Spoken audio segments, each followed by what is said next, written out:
3 மாணவர்கள் அப்புறம் மாணவர்கள் இல்லாத ஒருத்தர் ஸ்கூல் பாய்ஸ் 4 பேர் சேர்ந்து மது அருந்த போகிறாங்க. ஸோ போதை தலைக்கேறினோடனே அங்கே என்ன செஞ்சது, அடுத்தது ஜாதி இன்வைட் பண்ணுது. அப்போ கோகுல் அப்படிங்கிற அந்த இளைஞரை கத்தியால் வந்து சரமாரியாக குத்துறாங்க. குத்திட்டு இருக்கும்போதே ஒருத்தர் அதை முரட்டுத்தனத்தை பரிமாறும் கூடமாக மாறிடுச்சு. அது வந்து கிட்டத்தட்ட ஆயுள் தண்டனை அல்லது தூக்கு தண்டனை கிடைக்கூட வாய்ப்பு. CA மற்றும் CMA படிப்புகளுக்கான முழு நேர தங்கும் வசதியுடன் கூடிய கல்லூரி அட்மிஷன்ஸ் நடைபெறுகிறது. NMC auditing college, Erode. Chennai சில்க்ஸின் mega summer sale. IBC Tamil நேயர்களுக்கு வணக்கம். இன்று நம்மோடு பேசுவதற்கு முன்னாள் காவல் உதவி ஆணையர் ராஜேந்திர ராஜா இணைந்திருக்க அவரிடம் பேசலாம். வணக்கம் சார். வணக்கம் முரளி. வணக்கம். இப்போ சேலம் மாவட்டத்தில் வந்து பார்த்தீங்கன்னா சக மாணவனையை கொண்டு வீடியோ எடுத்திருக்காங்க சார். இந்த செயல் வந்து ரொம்பவே பரபரப்பாக பேசப்பட்டிருக்கு சார். முதல்ல யார் இந்த மாணவர்கள், சம்பவத்தோட பின்னணி என்ன சார்? சேலம் மாவட்டம் சீலநாயக்கம்பட்டி பக்கத்தில் அங்கே வந்து காட்டு வளவுன்னு இருக்குது. அங்கெல்லாம் வந்து வலசக்காடு, காட்டு வளவு, மேட்டுக்காட்டு வளவு அப்படின்னு ஒரு வளைவு அப்படிங்கிறத வச்சு ஒரு பேர் வைப்பாங்க. அதனால் வந்து காட்டு வளவு அப்படிங்கிறது தான் அந்த இடம். அது பக்கத்தில் இருக்கிற ஒரு ஸ்கூலில் படிக்கிற பசங்க 3 மாணவர்கள் அப்புறம் மாணவர்கள் இல்லாத ஒருத்தர் ஸ்கூல் பாய்ஸ் 4 பேர் சேர்ந்து மது அருந்த போகிறாங்க. அந்த செய்தியே நமக்கு வந்து ஸ்கூல் பாய்ஸ் மது அருந்த போனார்கள் வார்த்தையே நமக்கு முரணாக இருக்குது. பார்த்தீங்களா, இது ஏற்புடையதாக இல்லை.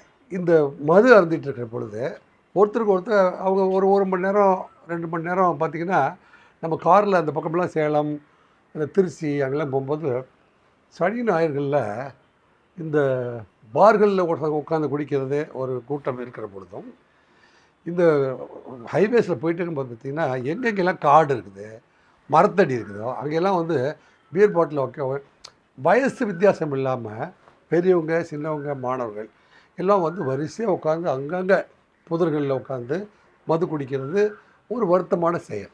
அது நீண்ட நாட்களாக அது இருந்துட்டுச்சு. அதை பல்வேறு ஊடகங்கள் கண்டித்தது, பல்வேறு தலைவர்கள் கண்டித்தாங்க.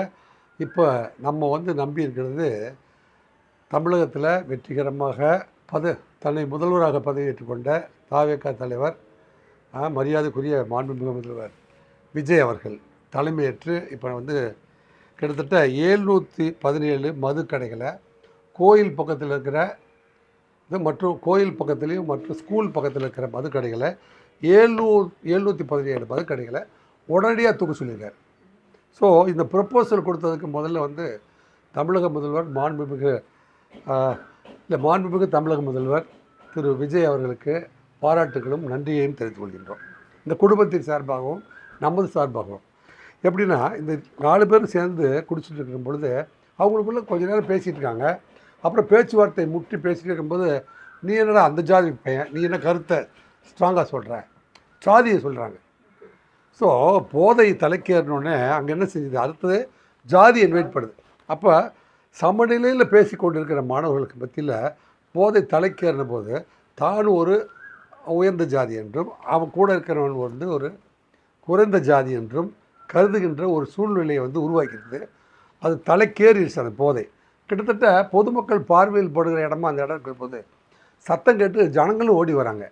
ஜனங்கள் ஓடி வந்து பார்க்குற போதே கத்தி தாங்கள் வச்சு இந்த கத்தியில் கோகுல் அப்படிங்கிற அந்த இளைஞரை கத்தியால் வந்து சரமாரியாக குத்துறாங்க. குத்திட்டு இருக்கும்போதே ஒருத்தர் அதை வீடியோ படம் எடுக்கிறார். நம்ம தமிழ்நாட்டில் தான் வாடும். தமிழ்நாடு வந்து தம்பி, செந்தமிழ் நாடு என்னும் போதினிலே இன்பத்தேன் வந்து பாயுது காதலில்லை அப்படின்னு சொல்லுவாங்க. தமிழகத்துக்குன்னு ஒரு மாண்பு இருக்குது, கலாச்சாரம் இருக்குது. நம்ம மொழிக்கு அப்படின்னே வந்து ஒவ்வொரு கிராமத்துக்குமே வந்து ஒரு கலாச்சாரம், ஒரு சமூகத்தில் ஒரு கலாச்சாரம், ஒரு மதத்துக்குள்ள ஒரு கலாச்சாரம், இவ்வளோ கலாச்சார கட்டுப்பாடுகள் கொடுக்குற ஒரு சமூகத்தில் ஒரு சக நண்பரை வந்து பழகிட்டு இருந்தவொடனே ஒன்றா மது குடிக்க வந்தவங்களோட பேசிகிட்டு இருக்கும்போது அதை குத்துறது மட்டும் அல்லாமல் அதை வந்து வீடியோ எடுத்து நாங்கள் ரசிப்போம் அப்படிங்கிற அளவுக்கு மாணவ பருவத்திலே வந்து மனநிலை வந்து மோசமடைந்திருக்குது அல்லது முரட்டுத்தனம் அடைந்திருக்குது. காட்டுமிராண்டித்தனத்தை கடைப்பிடிக்க துவங்கி இருக்கிறது அப்படிங்கிறத வந்து நம்ம வந்து ஊடகத்தில் ஏன் பதிவு பண்ணணும் அப்படின்னா, தமிழக முதல்வர் திரு விஜய் அவர்கள் இது போன்ற செய்திகளை வந்து ஜீரணிக்கவே மாட்டார். அப்படி இருக்கும்போது இவர்கள் ரவுடிகளா? நம்ம என்ன பார்க்குறோன்னா, நம்ம பார்வையில் மாணவர்கள், அது அவங்க தான் வந்து அன்புமணி உள்ளே வர்றாரு. அன்புமணி என்ன சொல்கிறாரு, சக மாணவர்களோடு பழகி ஒன்றா பேசிகிட்டு இருக்கலாம், ஒன்றா கலந்து வாழலாம், ஒன்றா வந்து மது குடிக்கலாம் அப்படின்னு போகிற பொழுது மதுவோடு சேர்ந்து கஞ்சா பழக்கமும் வந்து தமிழ்நாடு முழுவதும் இருக்குது. அது தலைக்கு ஏறுகிற பொழுது அவன் தன்னிலை மறந்து சக தோழரையே வந்து சாதியின் பெயரை சொல்லி குத்தி கொலை செய்கிற அளவிற்கு அதை வீடியோ படம் எடுத்து அதை வந்து ரசிக்கிற அளவிற்கு மிருகத்தனம் தலைக்கேறிவிட்டதே. தமிழ்நாடு வந்து இது வந்து தலையாய கடமை. எனவே தமிழ்நாடு அரசை நான் வந்து இந்த மது போதையையும் கஞ்சா போதையும் கட்டுப்படுத்துமாறு நான் தாழ்மையோடு கேட்டுக்கொள்கிறேன். அந்த குடும்பத்திற்கு எனது ஆழ்ந்த அனுதாபங்களை தெரிவித்துக் கொள்கின்றேன் அப்படின்னு அன்புமணி ராமதாஸ் அவர்கள் தன்னுடைய அறிக்கையில் சொல்லி முதல்வருக்கு முதலாக ஒரு வேண்டுகோளை விடுத்திருக்கிறார்கள். இவங்களாச்சும் முன்விரோதம் இருந்ததா சார் அந்த பசங்களுக்குள்ள ஏதாவது? இல்லை முன்விரோதம் இல்லை. அதாவது புரட்சித் தலைவர் எம்ஜிஆர் வந்து ஒரு திரைப்படம் சொல்லுவாங்க, தைரியமாக சொல் நீ மனிதன் தானா மனிதன் தானா அப்படிம்பாரு. இல்லை, நீதான் ஒரு மிருகம் இந்த மதுவில் விழும் நேரம் அப்படின்பாரு எம்ஜிஆர். ஏன்னா இந்த மதுவில் விழுகின்ற நேரத்தில் மனிதன் வந்து மிருகமாக மாறிடுவான் அப்படிங்கிறத புரட்சித் தலைவர் எம்ஜிஆர் வந்து 25 ஆண்டுகளுக்கு முன்பே 25-30 ஆண்டுகளுக்கு முன்பே ஒளிவிளக்கு அப்படிங்கிற ஒரு திரைப்படத்தில் அவர் வந்து பாட்டாக பாடியிருக்கார். பல பாடல்களில் பல்வேறு கருத்தரங்குகளில் மது குடிப்பவர்கள் வந்து தன்னை வந்து மிருகத்தனமாக மாறுவதற்கான வாய்ப்புகள் இருக்குது. ஒரு குடிப்போதையில் பண்ணிட்டேன் அப்படிமா, குடிப்போதையில் பண்ணிட்டேன் சார் என்ன மனுஷங்க சார். நான் வந்து கிட்டத்தட்ட ஒரு என்னுடைய வாழ்க்கையில் ஒரு 10,000 பேரை அரெஸ்ட் பண்ணியிருப்பேன்னு வைங்களேன். 10,000 பேரை கைது செஞ்சுருக்கேன். அதில் இந்த இளைஞர்களை கைது பண்ணும்போதெல்லாம் ஏடா அப்படி பண்ணிட்டீங்க அப்படின்னு அவங்கள தனியாக கூப்பிட்டு கான்செப்ட்ஸ்லாம் போக சொல்லிவிட்டு வரிசையாக உட்கார சொல்லிடுவேன். என்னுடைய ரூமில் அவங்களுக்கு ட்ரெஸ்லாம் கொடுத்து தண்ணி குடிக்கிறேன் சாப்பிடுங்கிறார். ஏன்டா இந்த மாதிரிலாம் பண்ணுவீங்க அப்படின்னு நான் கேட்டேன். இது ஊடகத்தில் வந்து நான் காவல்துறையை விட்டு வெளியில் வந்துட்டு இதெல்லாம் ஏன் பதிவு பண்ணுறேன் அப்படின்னா, இந்த செய்திகள்லாம் எங்களோடவே வந்து ஒழிஞ்சிடக்கூடாதுங்கிறதுக்காக தான் இதெல்லாம் பதிவு பண்ணுறேன். இந்த மாணவர்களை கேட்குற பொழுது எங்கள் அம்மா அப்பா கைவிட்டுட்டாங்க சார், அல்லது எங்கள் அப்பா விட்டுட்டு ஓடி போயிட்டார், இல்லை எங்கள் அம்மா விட்டுட்டு ஓடி போயிட்டார், அப்போ எங்கள் அக்கா தான் வளர்க்குறாங்க, எங்கள் அத்தை தான் வளர்க்குறாங்க. அந்த மாதிரி வந்து கைவிடப்பட்ட குழந்தைகளும் இளம் வயதிலே வந்து மது போதைக்கு அடிமையான குழந்தைகளும் இவங்க தான் வந்து தவறு செய்வர்களாக மாறுறாங்க. ஒரு தடவை சிறைச்சாலைக்கு போயிட்டு வந்துட்டாங்கன்னா அங்கே இருக்கிற பெரும் குற்றவாளிகள் அத்தனை பேர் 30 நாள் போதும் அங்கே இருக்க எல்லா குற்றவாளிகள்கிட்டும் இன்ட்ராக்ட் ஆகிடுவான். அவங்க வந்து ஜூனியர் வெல்கம் மாதிரி சொல்லி, யாரா அவன் எந்த பக்கம் பெரம்பூர்காரனா, நீங்கள் இங்கே வா, மாமா பெரம்பூர்லேருந்து வந்திருக்காரு பாரு சொல்லி இன்ட்ரடியூஸ் பண்ணி, டேய் என்ன ஒரு சாதா சப்ப கேஸில் உள்ளே வந்திருக்க, ஏன்னா நாங்களாம் பெரிய நீங்கள் என்ன வளர்க்குறோம், அவன் பெரிய விஷயமெல்லாம் சொல்லி கொடுத்துருவான். சிறைச்சாலைகள் வந்து இந்த மாதிரியான முரட்டுத்தனத்தை பரிமாறும் கூடமாக மாறிடுச்சு. அதனால் வந்து இந்த மாணவர்கள் மத்தியில் ஒழுக்க நெறியை கற்பிக்கின்ற முறை வந்து கொஞ்சம் குறைந்திருக்கிறது. சரி, இப்போ அந்த பசங்க வந்து கைது பண்ணிட்டாங்களா சார்? எஸ், நல்ல கேள்வி கேட்டீங்க. இதை பார்த்துட்டு இருந்த ஜனங்க, என்னடா அது மனித நடத்தைக்கே வந்து முரணாக இருக்குதே, நீங்கள் வந்து ஒரு சக மாணவனோட ஒன்றா குடிச்சிட்டு ஒரு சாதாரண சண்டை ஏற்பட்டதுக்காக நீங்கள் வந்து குத்திட்டு வீடியோ எடுக்கிறீங்களேன்ட்டு பொதுமக்களே பிடிச்சி அவங்கள கொண்டு போயிட்டு இப்போ வந்து அவங்கள வந்து காவல்துறையில் ஒப்படைச்சிட்டாங்க. அந்த 2 மாணவர்களும் ஒரு மாணவர் இல்லாத நண்பரும் 3 பேருமே வந்து கொலை குற்றத்தில் வந்து கைது செய்யப்பட்டிருக்கிறார்கள். கண்டிப்பாக வந்து அந்த இறந்து போன மாணவன் கோகுல் என்பவர் வந்து இந்த மாதிரி பிற்படுத்தப்பட்ட வகுப்பை சேர்ந்த அல்லது பட்டியலிடத்த வகுப்பை சேர்ந்தவர்களால் அவர் மீது சாதிய வன்கொடுமை செய்திருக்கிறார்கள் என்றால் அவங்க வந்து அந்த மாதிரியான வழக்கில் பதிவு பண்ணுவாங்க. அப்படி பதிவு பண்ணால் அவங்களுக்கு பெயிலே கிடைக்காது. அவங்க 3 பேருடைய வாழ்க்கையுமே வந்து வாழ்க்கையின் இறுதி கட்டத்துக்கே போயிட்டாங்க பள்ளி பருவத்திலே. அதனால் இது போன்ற செயல்கள் எல்லாம் வந்து தமிழ்நாட்டில் எந்த மாணவரும் தமிழகத்தில் வந்து மரியாதைக்குரிய தமிழக முதல்வர் விஜய் அவர்கள் பதவி ஏற்கிற பொழுது எவ்வளோ அன்பு பாசத்தோடு உட்கார்ந்து ஒவ்வொரு நண்பரையும் வந்து பதவி ஏற்க வைத்தாரோ, எப்படி இந்த நாட்டை வழி நடத்தணும்னு நினைக்கிறாரோ, அதற்கு தமிழ்நாட்டில் இருக்கிற அத்தனை ஆசிரியர்களும் கோஆப்ரேட் பண்ணணும். ஆசிரியர் சமுதாயம் நினைச்சா மட்டும்தான் இந்த மாணவர்களை ஒழுக்க சீலர்களாக மாற்ற முடியும். எனவே தமிழ்நாட்டில் இருக்கிற அத்தனை தொடக்கப்பள்ளி ஆசிரியர்கள் மற்றும் உயர்நிலைப் பள்ளி மேல்நிலைப் பள்ளி ஆசிரியர்கள் அத்தனை பேருமே வந்து மாணவர்களுக்கு நீதி போதனை வகுப்புகளை எடுத்து ஒழுக்கத்தை கற்பிக்க வேண்டும். இப்போ சின்ன டவுட் சார், இப்போ அந்த பசங்க சின்ன பசங்க தான் இல்லையா, இப்போ அவங்க வந்து தண்டனை நீங்கள் சொல்லியிருந்தீங்க வன்கொடுமை கீழே வந்து வழக்கு போக வாய்ப்புகள் இருக்குது அப்படின்னு. இப்போ கிட்டத்தட்ட வந்து உங்களுக்கு எத்தனை வருஷம் சிறை தண்டனை கிடைக்க வாய்ப்புகள் இருக்குது நம்ம சொல்ல முடியுமா சார்? இப்போ வன்கொடுமை தடுப்பு சட்டத்தின் கீழ் போனால் பெயில் கிடைக்காது. அப்புறம் இவங்க வந்து 18 வயதுக்கு குறைவாக இருக்கிறவர்கள் என்றால் சிறார்களாக கருதப்படுவார்கள். அவங்க வந்து வந்து இப்போ அதனால தான் நம்ம வந்து அந்த 3 பேர் சொல்லலை. ஊடகத்தில் கூட வந்து சட்டத்தில் விசாரிக்கும் போதே மஃப்டி போலீஸ் தான் விசாரிக்கணும்னு இருக்குது. அவங்கள வந்து சிறார் சீர்திருத்த பள்ளியில் தான் அடைக்கணும்னு இருக்குது. 18 வயசை இப்போ கடந்துடுவாங்க. +2 படிக்கிறவங்களா இருந்தால் 18 கடந்து அல்லது 1 வருஷம் ஃபெயில் ஆகி படிச்சிருந்தா அவருக்கு ஏற்கனவே 18னா அவர் வந்து ஓப்பன் சிறைச்சாலையில் அனுப்பி போயிடுவார். யார் 18 வயது கீழே இருக்கிறார், 17 வயதாக இருக்கிறாருன்னா அவர் வந்து சிறார் சிறைச்சாலைக்கு அனுப்புவாங்க. அதன் பிறகு அவர் 18 கடந்துட்டாருன்னா அவர் வந்து மேல் இருக்கிற சிறைச்சாலைக்கு, பொது சிறைச்சாலைக்கு அனுப்பிடுவாங்க. அது வந்து கிட்டத்தட்ட ஆயுள் தண்டனை அல்லது தூக்கு தண்டனை கிடைக்கூட வாய்ப்பு இருக்குது. ஏனென்றால் பொது இடத்தில் சாதியை சொல்லி திட்டுறது, என்னங்க, பொது இடத்துல கொடூரான முறையில் கத்தியை குத்தி சக மாணவர்கள் கொலை செய்தது, அதை வந்து படம் எடுத்து ரசித்தது, இது யாருமே வந்து ஏற்புடையது இல்லாத ஒரு செயல். அது தமிழக சமூகத்தில் தமிழ்நாடு போன்ற ஒரு அமைதி பூங்கா என்று கருதப்படுகின்ற தமிழ் சமூகத்தில் நடைபெறக்கூடாத ஒரு அரிதிலும் அரிதான ஒரு வழக்காக இது கருதப்படும் என்று நான் நினைக்கிறேன். சமூக பாதுகாவலராக இருக்கிற நீதிபதிகள் கூட இதை பொறுக்க மாட்டார்கள். இந்த பிரச்சனை அடிக்கடி நடந்துகிட்டே இருக்குல்ல சார். லாஸ்ட் டைம் வந்து பார்த்தீங்கன்னா திருத்தணியில் நடந்துச்சு. இதே மாதிரி போதையில் வந்து 3 சிறுவர்கள் வந்து ஒருத்தரை போட்டு வடமாநில இளைஞர்களை வந்து வெட்டினாங்க.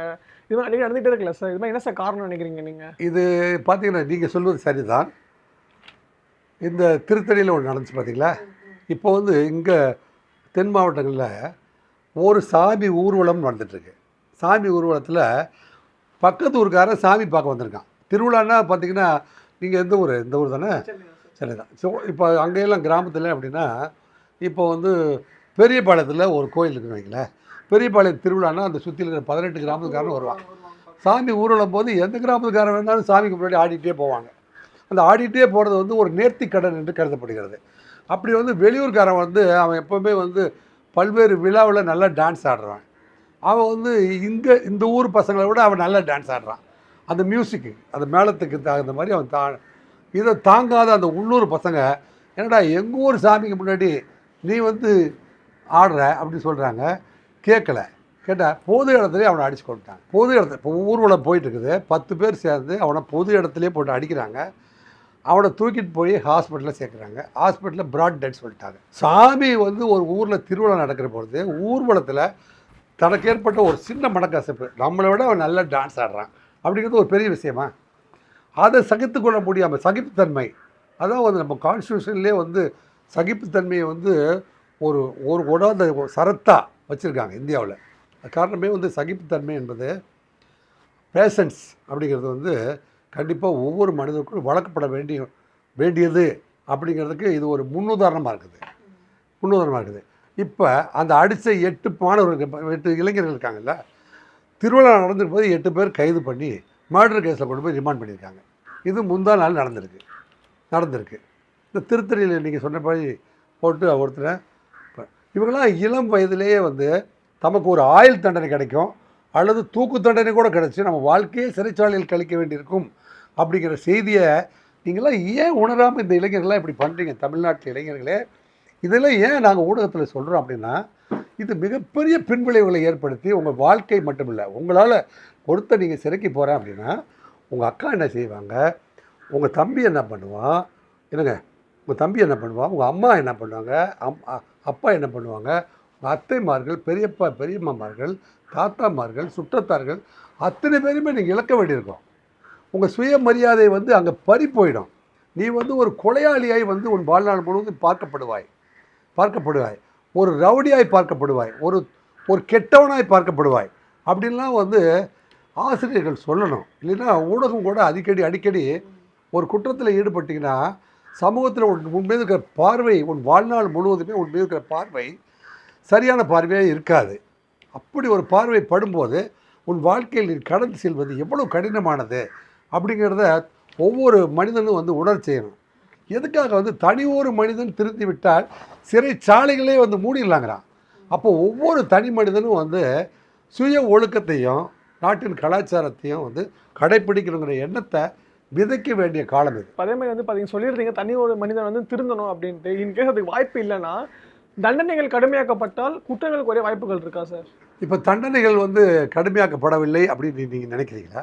இப்போ பார்த்தீங்கன்னா தூக்கு தண்டனை, இப்போ ஜெயராஜ் பெனிக்ஸ் கேஸில் வந்து காவல்துறை அதிகாரிகளுக்கே வந்து தூக்கு தண்டனை அப்படின்னு வந்து கொடுத்ததுக்கு பிறகு இந்த நிகழ்வு நடக்குது. காரணம் என்ன அப்படின்னா, போதைப் பொருள் கலாச்சாரம். போதை வந்து எந்த இடத்துல அவனுக்கு பெரிய பாலத்தில் கிடைக்குது, கும்முடி பூண்டியில் அவனுக்கு கிடைக்குது, அவன் மிருகமாயிடுவான். அந்த ஊரில் கும்முடி பூண்டியில் கிடைக்குது, கும்முடி பூண்டிக்காரெல்லாம் கோவிச்சக்கூடாது. நான் என்ன சொல்கிறேன், திண்டிவனத்தில் கிடைக்குது, ராமநாதபுரத்தில் கிடைக்குது, சிலோன் பார்டரில் கிடைக்குது, டெய்லி வந்து குஜராத்திலேருந்தும் ஒரிசாவிலேருந்தும் ஆந்திராவுக்கு வந்து ஆந்திராவிலேருந்து ராமநாதபுரம் போய் ராமநாதபுரத்துலேருந்து ஸ்ரீலங்காவுக்கு போகுது. இது வந்து பெரிய ரூட்டாக ஏற்படுத்திட்டான். தாய்லாந்துலேருந்து டெய்லி ஃப்ளைட்டில் வருது. யார் இதுக்கெல்லாம் காரணம்? நான் என்ன சொல்கிறேன், என்னை மட்டும் ஸ்பெஷல் போலீஸ் ஆஃபீஸராக 6 மாதத்துக்கு தமிழ்நாடு கவர்மெண்ட் எடுக்க முடியும்.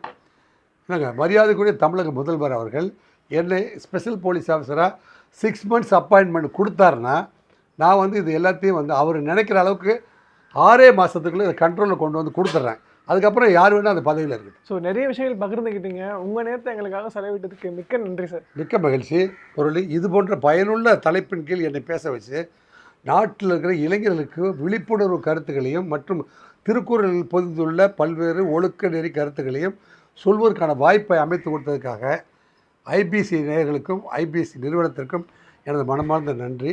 சிஏ மற்றும் சிஎம்ஏ படிப்புகளுக்கான முழு நேர தங்கும் வசதியுடன் கூடிய கல்லூரி அட்மிஷன்ஸ் நடைபெறுகிறது. NMC auditing college, Erode. The Chennai Silks in Mega Summer Sale.